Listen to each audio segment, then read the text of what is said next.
സങ്കീർത്തന പുസ്തകം 3-ാം അധ്യായം 5-ാം തിരുവചനം പറയുന്നു, ഞാൻ ശാന്തമായി കിടന്നുറങ്ങുന്നു, ഉണർന്നെഴുന്നേൽക്കുന്നു.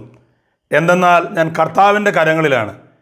എനിക്കെതിരെ പാളയമടിച്ചിരിക്കുന്ന 10,000-ങ്ങളെ ഞാൻ ഭയപ്പെടുകയില്ല. ബൈബിളിൽ ആവർത്തിച്ച് പറഞ്ഞിട്ടുള്ള ഒരു വാക്കാണ് ഭയപ്പെടേണ്ട എന്ന്.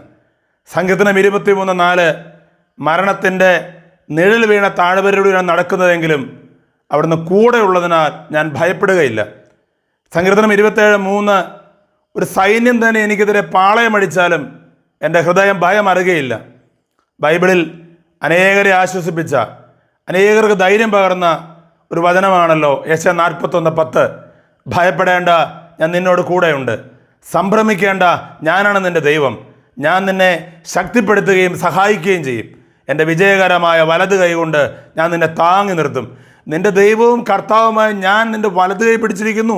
ഞാനാണ് പറയുന്നത്, ഭയപ്പെടേണ്ട, ഞാൻ നിന്നെ സഹായിക്കും. ദൈവം നമ്മെല്ലാവരെയും സമൃദ്ധമായി അനുഗ്രഹിക്കട്ടെ. ആമേൻ.